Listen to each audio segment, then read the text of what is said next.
Yes, it is February 27th, 1848, and it has been 4 days since the manifestations here in France started.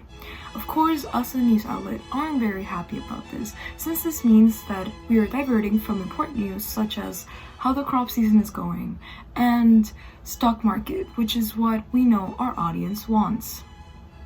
In the meantime, we will be talking about what happened and why there are a bunch of kids out there in the streets right now protesting about human rights and corruption, and something about yeah? Oh, be more formal? Okay. And something, oh, sorry. Huh? Okay. And about food shortages. Our viewers and us think that we can both agree that the Congress of Vienna was the best thing that ever happened to Europe. Of course, the Congress of Vienna, which was held around 4 decades ago, happened after Napoleon took over all of Europe, and Napoleon was this one Italian dude that pretended to be French. It was really weird. But he basically destroyed all European morals, and I think that we can all agree that Napoleon is a terrible guy. But after Napoleon and before Napoleon during the French Revolution, a lot of people had these crazy ideas about equality and fraternity and, you know, being on social mobility and, you know, eat the rich, all these things that are very against God, obviously, because it is the class order that our kings and queens have put in place, just like our king Louis Philippe has in place, and as it should stay as, because God is the king. Huh? Oh, sorry. God assigned the king into power, which that means that we must abide the king by everything that happens. And now we present the new and magnificent penny farthing.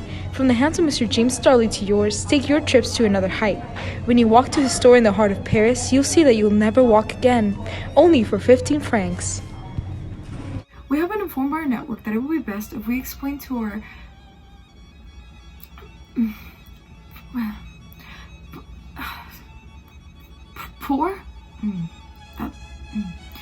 to our poor audiences and manifestators as to why the Congress of Vienna was the best thing to ever happen to Europe in terms of politics and culture.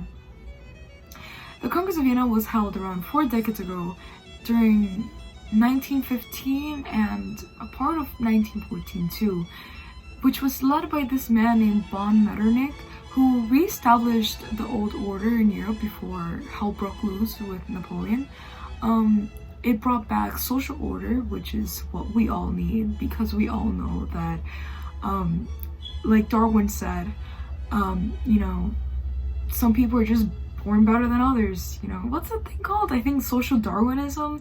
Such an amazing thing to think about too. In which we all know that rich people should be above the poor. And thankfully, the Congress did exactly that. It brought back all of that. It brought back social order and monarchies. It reinstated our godsend Louis Philippe into the throne. Amazing, I know. But besides the Congress of Vienna, the aftermath really held on for about a long time. And even when France and poor people revolted back in 1836 with, you know, do you hear people saying all that stuff, they failed ultimately, because obviously the Orleans monarchy is the best thing that ever happened to France.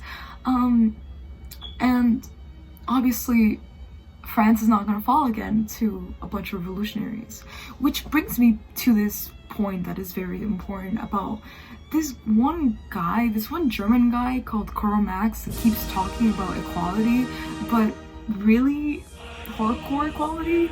And I think that we all hate that. Like, it's disgusting, you know. He calls it communism, and then he wrote this thing called the Communist Manifesto, and everyone's in love with it, because everyone keeps talking about how, you know, the rich kind of suck, but it's like, you know, we provide for you, and the monarchy is God sent too, like we mentioned before, and you can't just be pretending that God didn't establish his institutions for years and then pretend to break them. Obviously, this revolution that's going on right now will lead to nothing, just like every single revolution. Thankfully, France will remain a monarchy as it always has been. Yes, we had little ups and downs, but thankfully, just like before, we always go back to our roots, which is be obedient to our good Lord and Savior, Jesus Christ. And now we will proceed to show what the public thinks. Sir, please tell us what are your thoughts on the manifestations that have been going on for the past 4 days here in our country, France. Well, I believe that Louis Philippe is a corrupt, know-nothing. I believe that at the end he will be removed from the crown and we will be able to be the republic that we've always been wanting. Well, sir, don't you think about how that would totally ruin the economy? We all know that monarchies are what keep the nation together. No, ma'am, that is exactly not what they do. Maybe for the rich, totally they do, but for us, the working class, they provide nothing for us, really. Are you sure about that, sir? Have you ever had a nice day? Yes, ma'am. Well, you better know that that nice day happened because of our king and everything that he does for you. Because everything that the king does is provided by God. So if you ever have a nice day, you better thank the king. Ma'am, I don't think that's how that works. Well, it is how it works. Do you have anything else to say? Well, what I have to say is the fact that someday the monarchy will fall, and I believe that now is the moment, and just give it until December, because I know for a fact that it will fall down. Well, thank you for talking to us, you communist pig. Thank you. I'm a possum. That's right. Thankfully, we will all know soon what will happen with these manifestations, although we all probably know that nothing will come out of it, and us, the rich, will continue to stay rich, because that's what always happens, thankfully. Thank you, Darwin, for the next one.